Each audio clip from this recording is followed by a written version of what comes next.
기독교를 폄하하는 이들에게 기독교를 어떻게 소개하는 것이 제일 좋을까요? 사람은 믿음을 떠나서는 존재할 수 없습니다. 믿음으로 사는 존재가 바로 사람입니다. 신앙은 믿고 우러러 앙모한다는 뜻입니다. 절대적이고 영원한 생명이 되는 대상을 향한 믿음을 가리켜 신앙이라고 정의합니다. 그런데 이 신앙의 세계는 신비입니다. 왜냐하면 우리 인간의 이성으로는 증명할 수 없는 믿음의 세계이기 때문입니다. 이러한 신앙을 가지고 있는 사람을 가리켜 신앙인이라 말하고, 이러한 신앙을 가지고 사는 생활을 가리켜 신앙생활이라고 정의합니다. 그리고 이 신앙은 모든 사람의 삶의 절대적인 삶의 근거가 되는 믿음에서 출발합니다. 결론적으로 세상 모든 사람들은 나름대로 신앙을 가지고 있으며 자신은 무신론자라고 주장할지라도 각자가 믿는 신앙에 근거하여 사는 신앙인들인 것입니다. 다른 점이 있다면 사람마다 신앙의 대상을 달리하고 있을 뿐입니다. 사람이 신앙의 대상으로 삼을 수 있는 합당한 존재는 최소한 다음과 같은 4가지 조건이 갖추어져 있어야만 신앙의 대상이 될 수가 있을 것입니다. 첫째는 힘이 있는 존재, 즉 전능자이어야 하고, 둘째는 인격적인 존재여야 하고, 셋째는 절대적인 공의와 사랑의 존재여야 하며, 넷째는 살아있는 존재여야만 합니다. 그래야만 우리 사람들이 신앙의 대상으로 삼기에 합당한 신이라고 할 수 있을 것입니다. 그런데 성경에서는 이러한 신앙의 대상으로 합당하고 충분한 조건을 가지고 계신 분은 오직 하나님 한 분뿐이라고 증거하고 있습니다.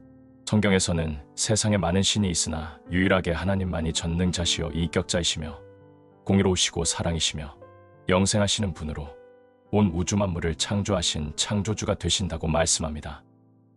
동서고금을 통해 볼 때 신앙의 대상으로 요구되는 조건을 갖추지 못한 것들을 신앙의 대상으로 삼는 어리석은 신앙들이 많이 있어 왔습니다. 그 가운데 대표적인 몇 가지를 살펴보겠습니다. 첫째는 토테미즘, 즉 토템 신앙이란 것이 있습니다. 토템 신앙은 다른 동물들을 신앙의 대상으로 삼아 섬기는 신앙입니다. 고대 원시인들의 신앙이 바로 이런 토템 신앙이었습니다. 원시 부족 사회에서는 동물들을 그들의 부족의 신으로 섬겼던 것을 많은 증거들을 통해 알 수 있습니다. 바다의 큰 고기를 신으로 섬기기도 하고, 소를 신앙의 대상으로 섬기기도 하고, 그 밖에 다른 동물들을 신앙의 대상으로 삼았습니다.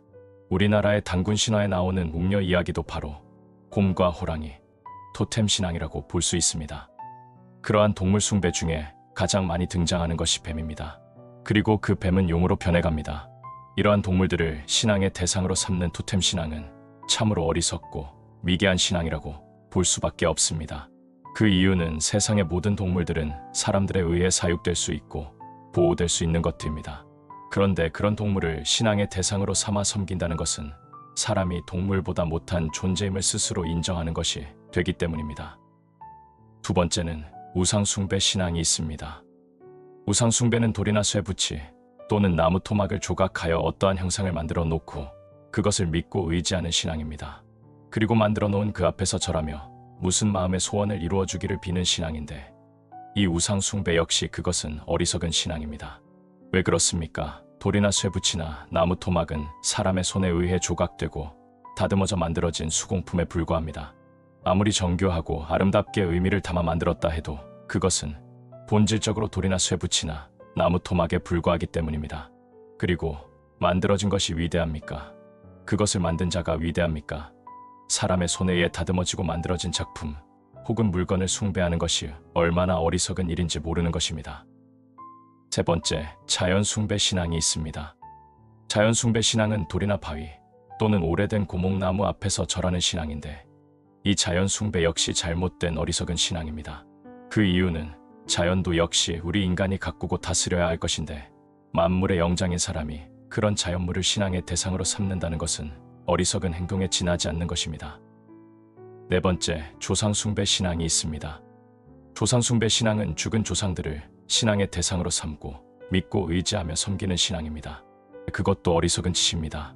죽은 자는 살아있는 사람을 책임져 줄 수가 없기 때문입니다. 자신의 선조들을 생각하고 선조들의 좋은 교훈이나 뜻을 돌아보면서 현재 살아있는 사람들이 바르게 살고 한 형제됨을 생각하며 화목하게 살려고 힘쓰는 일들은 좋은 일입니다. 그러나 그렇다고 해서 죽은 조상들을 신앙의 대상으로 삼고 조상을 잘못 섬기면 해를 받고 잘 섬기면 복 받는다는 생각으로 조상을 위하고 제사를 하면서 절하는 일은 어리석은 일이라는 것입니다. 마지막으로 다신 숭배 신앙이 있습니다. 다신 숭배라는 것은 세상에 정신적으로나 정치적으로 또 그 밖의 여러 방면에서 큰 영향을 끼친 사람들을 신으로 섬기는 신앙입니다. 그런데 이러한 신앙도 어리석은 신앙입니다. 그 이유는 세상에 아무리 위대하고 훌륭한 사람들이라 해도 이미 죽어 없어진 사람들입니다. 죽은 조상이 산 사람을 책임져 줄 수 없듯이 그들도 마찬가지인 것입니다. 그런데 앞에서 말한 잘못된 신앙들이 서로 뒤섞여지고 얽히고 혼합되어 하나의 거대한 이론 체계를 만들어 종교를 이루게 됩니다. 이러한 자연 종교들은 토템 신앙, 자연 숭배, 우상 숭배, 조상 숭배, 성인 숭배 신앙들이 다 들어가 있습니다. 오늘날에도 이러한 신앙에 빠져 그것이 진리라고 생각하며 거기에 얽매여 사는 사람들이 얼마나 많은지 모릅니다. 이렇듯 하나님을 믿지 않는 세상 모든 사람들은 신앙의 대상으로 삼을 수 없는 것들을 믿고 의지하는 신앙을 가지고 산다고 말할 수 있습니다. 그렇다면 왜 사람들이 신앙의 대상으로 삼을 수 없는 것들을 신으로 섬기는 어리석음에 빠지게 되는 것일까요? 그것은 참 신앙의 대상이 되는 하나님을 알지 못하고 하나님을 알려고도 하지 않고 교만한 마음으로 하나님을 영화롭게 하지도 않으며 허망한 마음에 미련한 마음으로 어두워졌기 때문입니다. 창세로부터 그의 보이지 아니하는 것들, 곧 그의 영원하신 능력과 신성이 그가 만드신 만물에 분명히 보여 알려졌나니 그러므로 그들이 핑계하지 못할지니라. 하나님을 알되 하나님을 영화롭게도 아니하며 감사하지도 아니하고 오히려 그 생각이 허망하여지며 미련한 마음이 어두워졌나니 스스로 지혜 있다 하나 어리석게 되어 썩어지지 아니하는 하나님의 영광을 썩어질 사람과 새와 짐승과 기어다니는 동물 모양의 우상으로 바꾸었느니라. 하나님은 천지 만물을 창조하신 조물주이십니다. 그리고 사람도 하나님으로부터 지음받은 피조물입니다. 그런데 하나님께서 특별히 사람을 지으실 때에는 하나님의 형상과 하나님의 모양을 따라 사람을 지으셨습니다. 때문에 사람은 언제나 하나님을 믿고 하나님을 앙모하며 하늘의 영적인 것을 추구하며 살 때 하늘의 지혜를 얻으며 하나님의 온전한 형상을 이루어 하나님의 성품에 참여할 수 있습니다. 그리고 하나님께 감사하며 순종하며 살 때에만 세상 만물을 다스릴 수 있는 존재로 지음받았습니다. 그런데 사람은 하나님의 말씀을 거역하고 눈에 보이는 땅의 것만을 더 사랑하고 그것을 쫓아 살게 되므로 그것을 섬기게 되었습니다. 그 결과로 자연 만물을 다스려야 할 사람이 오히려 자연의 지배를 받게 된 것입니다. 마치 사람이 돈을 사랑하여 돈을 쫓다 보면 돈의 노예가 되듯이 하나님을 등지고 세상 것을 사랑하여 세상 것에 마음이 빼앗기고 세상의 종이 되고 말았습니다. 그 결과로 인해 사람은 세상을 다스릴 수 있는 지배권을 상실하고 어리석고 우둔한 동물들의 수준으로 떨어져 신앙의 대상이 될 수 없는 것들을 신앙의 대상으로 삼게 된 것입니다. 문제는 이러한 잘못된 신앙이 지금도 계속되고 있다는 사실입니다. 지금도 사람들은 우상 숭배, 자연 숭배, 동물 숭배, 죽어 책임져 줄 수도 없는 조상 숭배에서 벗어나지 못하고 있는 것입니다. 이같이 신앙의 대상이 될 수 없는 것들을 믿고 의지하고 절하며 섬기는 일은 상식적으로 생각해봐도 미련하고 어리석은 행동이 아닐 수 없는 것입니다. 아무리 똑똑하고 지혜 있는 사람이라고 해도 하나님을 모르고 사는 사람은 미련하고 어리석은 자요. 하나님을 알고 믿는 사람이 진정으로 지혜로운 사람입니다. 하나님을 아는 것에서부터 인간의 모든 참된 지혜는 시작되는 것입니다. 그래서 잠언 9장 10절에 여호와를 경외하는 것이 지혜의 근본이요 거룩하신 자를 아는 것이 명철이라고 말씀하셨습니다. 그런데 요한복음 14장 1절에서 예수님께서는 하나님을 믿으니 또 나를 믿으라 말씀하셨습니다. 이 말씀은 하나님을 믿는 사람은 예수님도 믿어야 한다는 말씀입니다. 다시 말해 하나님을 신앙의 대상으로 믿는 사람은 예수님을 신앙의 대상으로 믿어야 된다는 뜻인 것입니다. 그 이유는 이 세상에 육체로 내려오신 예수님이 바로 하나님의 독생하신 아들로서 그분이 하나님이시기 때문입니다. 성경을 통해 우리에게 계시해 주시는 말씀은 하나님은 영이시요 예수님은 하나님의 형상이시라고 말씀하십니다. 그는 보이지 아니하는 하나님의 형상이시요 모든 피조물보다 먼저 나신 이시니라. 영은 사람의 육신의 눈으로 볼 수가 없습니다. 그러나 형상은 사람의 눈으로 볼 수가 있습니다. 따라서 예수님은 영으로 계신 볼 수 없는 하나님을 사람들이 눈으로 볼 수 있도록 형상으로 나타나신 분이시라는 것입니다. 예수님은 우리 사람들이 볼 수 없는 하나님을 볼 수 있도록 계시된 하나님이십니다. 그렇기 때문에 하나님을 믿는 자는 예수를 하나님으로 믿으라고 성경은 일관되게 말씀하시는 것입니다. 이렇게 사람이 볼 수 없는 영이신 하나님을 사람이 볼 수 있는 형상으로 나타내셨는데 그 하나님의 형상은 사람의 아들의 모습으로 나타나셨습니다.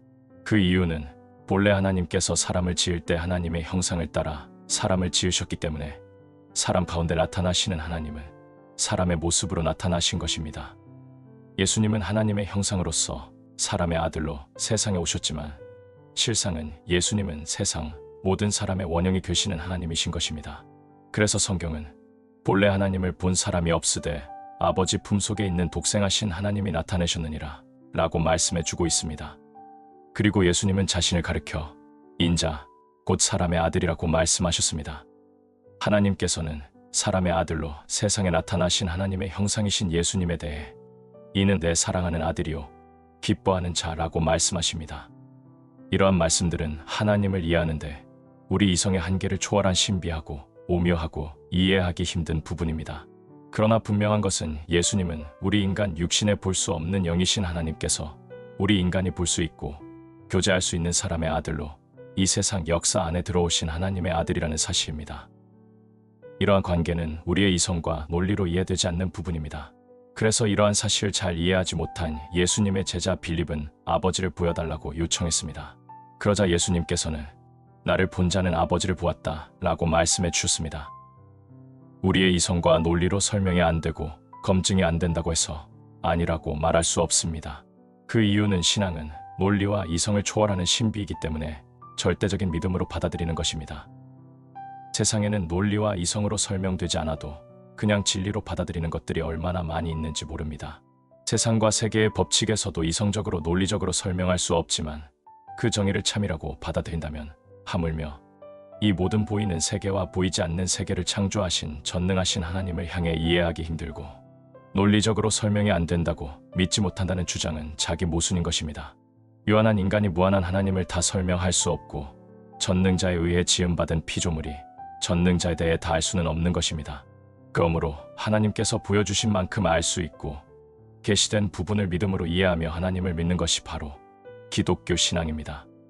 기독교의 신앙은 하나님을 믿는 신앙이요 그 하나님이 예수님이심을 믿는 신앙이며 그 예수님은 사람의 아들로 세상에 오신 하나님의 독생자임을 믿는 신앙입니다. 하나님의 아들로 사람이 되어 세상에 나타나신 예수님은 하나님을 거역하고 죄와 죽음의 자리에서 멸망해 가는 우리를 구원하여 영원한 생명을 주시기 위해 세상에 오셨습니다. 예수님은 죄값으로 죽을 수밖에 없는 우리 모든 사람들의 죄를 대신하여 십자가에 죽으시고 사흘 만에 죽음의 권세를 깨뜨리고 다시 부활하셨습니다. 그리고 성경에서 증거하는 대로 하늘에 올리어 가심으로 예수님은 지금도 하나님으로 살아 계시며 세상 역사를 주관하고 계십니다.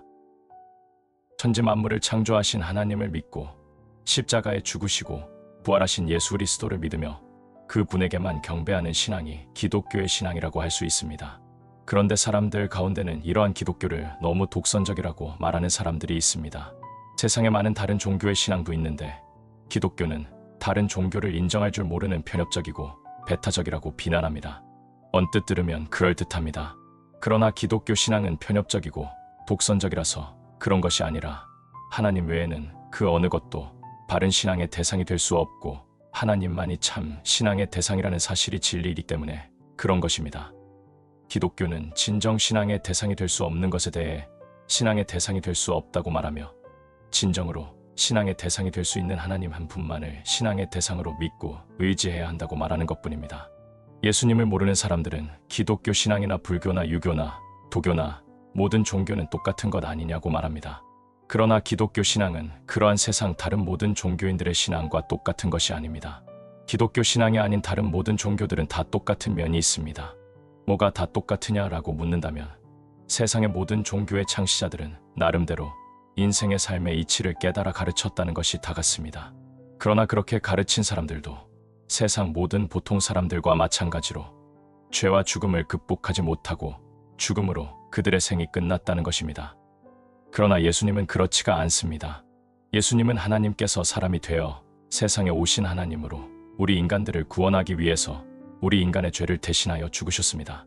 그러나 사흘 만에 부활하심으로 죄와 사망의 권세를 깨뜨리시는 일을 하셨습니다. 그래서 예수님은 자신이 생명의 원천이 되시는 하나님이심을 증명해 보이신 것입니다. 그리고 지금도 영생하시는 하나님으로 살아 계십니다.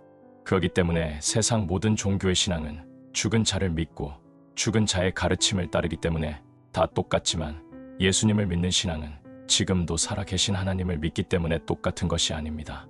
하나님은 천지 만물을 창조하시고 지금도 천지 만물을 다스리시는 자존영생하시는 천지의 주인이신 분이십니다.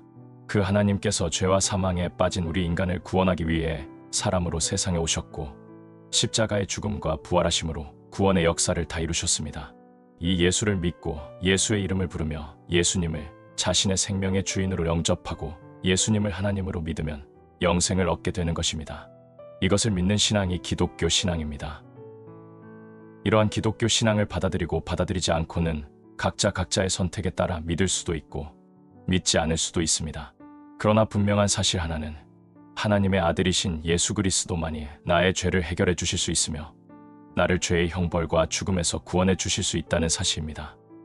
내 인생의 주인으로 예수님을 믿는 자만이 구원을 얻을 수 있습니다. 당신이 이 믿음을 갖게 되기를 간절히 소망합니다.